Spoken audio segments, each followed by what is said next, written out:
안녕하세요. 웰컴 투 몽골입니다. 사무실 이사한 지 벌써 열흘이 다 됐는데 아직도 짐이 정리가 안 됐습니다. 문짝도 어제 달렸고요. 전기도 없었고 아직 페인트 칠도 마무리가 안 돼가지고 지금 뭐 전혀 이 공간을 쓸 수가 없어서 지금도 이렇게 바닥에 앉아가지고 지금 촬영을 하고 있습니다. 올 여름은 정말 비가 많이 오네요. 거의 한 달에 20일 정도가 비가 온 것 같아요. 그래서 제가 몽골에 있었던 5년 중에서 가장 많이 비가 온, 아니면 지난 5년 동안 왔던 비보다 훨씬 더 많이 온 것 같아요. 저번에 말씀드렸지만 비가 오면은 도로가 강으로 변하는 건 당연하고요. 이제 아스팔트를 얇게 발라놓은 것들이 다 벗겨지기 시작했고, 저한테 가장 눈에 띄는 거는 몽골 사람들이 우산을 쓰고 다니기 시작했어요. 한 2, 3년 전만 해도 그렇게 비가 많이 오지 않아서 우산을 쓰는 사람이 없었거든요. 굳이 살 필요가 없으니까. 지금은 우산들을 굉장히 많이 쓰고 다니세요. 이런 기후변화가 또 몽골에 어떤 변화를 가져다 줄지, 오늘은 좀 몽골 사람들에 대해서 말씀을 드려볼까 해요. 지금까지 제가 5년 동안 살면서 겪어본 몽골 사람들에 대해서, 한국 내에서도 이직을 하든 어딜 가든 사람이 가장 힘들거든요. 그래서 어쨌거나 주변에 몽골 분들이 계시면 조금 몽골 사람들을 만나는 데 있어서 도움이 될까 싶어서 한번 제 생각들을 정리해서 말씀을 드릴게요. 몽골에서 가장 힘들었던 거는 시간 약속을 안 지킨다라는 거였어요. 근데 이건 엄밀히 구분해서 보셔야 돼요. 첫째, 하나는 못 지킨다는 거고 하나는 안 지킨다라는 거거든요. 첫 번째 같은 경우에는 뭐 당연히 가장 큰 요인은 교통체증입니다. 차가 너무 막혀서 약속 시간을 지킬 수가 없을 정도예요. 원래 몽골에 이런 말이 있습니다. 길 위에서 인생을 다 보낸다라는 말이 있는데, 제가 생각했을 땐 이게 워낙 땅이 넓으니까 말을 타고 가다가 하루가 다 가고 해서 나온 말이 아닌가 싶은데, 차가 심각하게 막히니까 차가 막히는 상황에 이 표현을 쓰더라고요. 심지어는 몽골 사람이 만든 것 같은데 이런 영상도 존재합니다.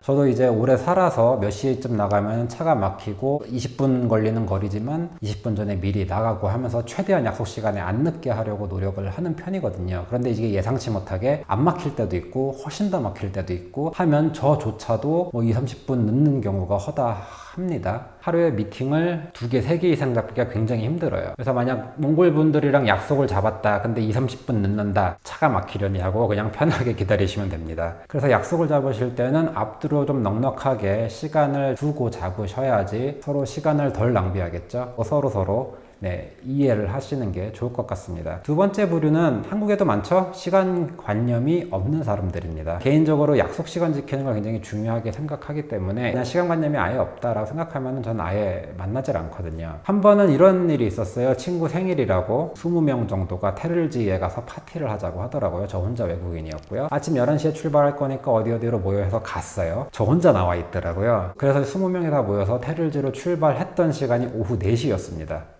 이게 너무 짜증이 나서 다른 몽골 친구한테 하소연을 했더니 이런 말을 하더라고요. 몽골에는 2가지 시간이 있다. 몽골리언 타임이죠. 오전 또는 오후다 라고 하더라고요. 대부분 사회생활 하시는 분들은 시간관념이 괜찮아요. 이제 조금 뭐 젊은 친구들, 어린 친구들이 좀 시간관념이 조금 부족하긴 한데, 이런 친구들은 뭐 한국에서든 여기서든 안 만나니까 이제 한번 걸러지는 거죠. 다음은 택시 운전기사들에 대해서 좀 말씀을 드려볼게요. 한국 택시 운전기사들도 외국인들한테 바가지 많이 씌우잖아요. 몽골 택시 기사들도 그렇습니다. 일단 택시에 대해서 설명을 드릴게요. 일반적으로 한국처럼 택시 마크를 단 택시는 별로 없고요. 속된 말로 나랏이라고 하죠. 그냥 영업용 택시가 아니라 길에서 손 흔들고 있으면은 바로 택시를 태워주는, 보통 요금이 1km 기준으로 800투구룩에서 1000투구룩 정도 합니다. 주행거리계죠. 그거를 보고, 요거는 제가 경험치로 어떤 택시 기사의 유용도를 분류해 놓은 건데, 한국에서 일을 하고 오셨던 분들이에요. 그래서 한국어를 굉장히 잘 하시는 분들, 그래서 이런저런 말들을 되게 반갑다면서 얘기를 하시는 분들이 있어요. 이런 분들은 딱 정확하게 요금을 받으시거나 좀 싸게 받으시거나 심지어는 안 받으시는 분도 있었어요. 너무 한국 사람 반갑다면서. 한국말 하시는 기사분들을 만났을 때는 크게 바가지를 신경을 쓰지 않아요. 굉장히 좋으신 분들이 많고요. 이런 분들이 한 10명 중에 한 두세 분 정도 계세요. 그리고 나머지는 그냥 일반 몽골 분들인데 정확하게 요금 받는 분들 한 10명 중에 대여섯 분 정도 되고, 자, 나머지 두세 명인데 한국말을 못해요. 대체적으로 젊은 친구들이에요. 세 번째로는 영어를 조금 할 줄 알아요. 그래서 영어로 굉장히 친하게 막 이거저거 물어보고 몽골 어떠냐 굉장히 친한 척을 해요. 그리고 나중에 바가지를 씌웁니다. 한 3배 정도. 보통 이것도 공식이 있나 봐요. 딱 2배도 아니고 3배를 불러요. 그럼 이제 저는 몽골어가 되니까 싸우거든요.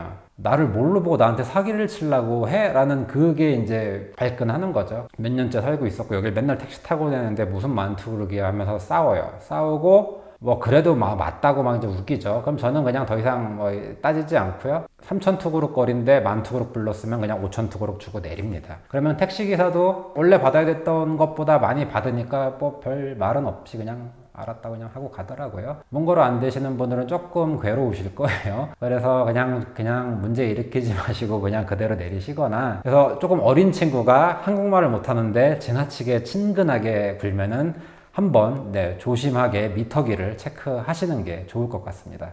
자, 그 다음은 이것도 굉장히 머리 아픈 문제 중에 하나인데요. 돈 문제입니다. 돈을 그렇게 빌려달라고 합니다. 몽골 사람들끼리도 그래요. 이제 서로 돈이 없으니까 나 돈 없는데 돈 좀 빌려줘. 나 밥 먹을 돈 없어. 나 전기 끊어줘. 뭐 이런 식으로 서로 돈을 빌리는 것 같아요. 저 같은 경우는 굉장히 그걸 받아들이기가 힘든 게, 일단 한국에 있을 때 돈 빌려달라는 사람이 거의 없었어요. 그러다가 여기에서 몽골 친구들을 사귀고 하다 보니까 돈 빌려달라는 소리를 엄청나게 듣게 되면서 이거 이제 듣는 사람 입장에서도 엄청나게 스트레스를 받더라고요. 심지어는 그냥 어떻게 술자리에 한 번 만났던 친구가 뭐 전화번호를 교환한다든지 페이스북으로 친구가 됐는데 돈 빌려달라고 연락을 해요. 이런 친구들은 뭐냐면은 제가 그냥 돈 많은 외국인이니까 한번 찔러보는 거예요. 돈을 정말 빌려주는지 안 빌려주는지 아무 생각 없어요. 심지어는 직원들도 돈을 빌려달라고 해요.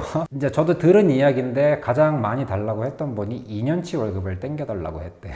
그래서 뭐 당연히 안 된다고 거절을 하셨겠죠. 2달치를 먼저 땡겨달라고 했더니 2달치를 받고 잠적하는 사건이 벌어졌다고 합니다. 저도 여태까지 돈을 많이 빌려줬어요. 근데 되게 돌려받기도 뭐한 금액들이죠. 3만 투구룩, 5만 투구룩, 10만 투구룩. 뭐 달라고 맨날 얘기하기도 뭐하고. 돈을 빌려주시면은 못 받는다고 생각하시면 돼요. 그러니까 처음부터 아예 자르시는 게 좋을 것 같아요. 돈을 돌려받은 게 딱 3번 있습니다. 한 번은 큰 돈이었어요. 차를 제 명의로 맡겨놓고 돈을 빌려갔다가 6개월 뒤에 다시 갚았어요. 그리고 또 한 명은 저랑 같이 일하는 친구인데 아기가 아파서 병원비가 좀 급히 필요하다 해서 어차피 다음에 1년 뒤의 일이긴 한데 그때 줘야 될 돈을 미리 주고 1년 뒤에 그냥 일을 시켰던 그런 경우가 한 번 있고요. 그리고 한 번은 5만 투구룩이에요. 그냥 치과의사였는데 이렇게 딱 3명한테 말고는 돈을 한 푼도 돌려받은 적이 없습니다. 돈 빌려달라는 소리가 너무 듣기 지겨워서 지금 친구들을 다 잘라내고 그러고 살고 있습니다. 돈 빌려주는 문제 굉장히 스트레스 받으실 수 있으니까 빌려줘도 될지 안 될지는 알아서 판단하시는 거지만 마음의 준비를 하고 몽골 분들을 만나시면 될 것 같습니다. 마지막입니다. 몽골 사람들 굉장히 다혈질입니다. 쉽게 화를 내죠. 운전하고 가다가도 뭐 문제가 발생한다 그러면은 차에서 문 열고 내려서 멱살 잡고 싸우거나 심각하면은 주먹이 오가는 상황까지 벌어지거든요.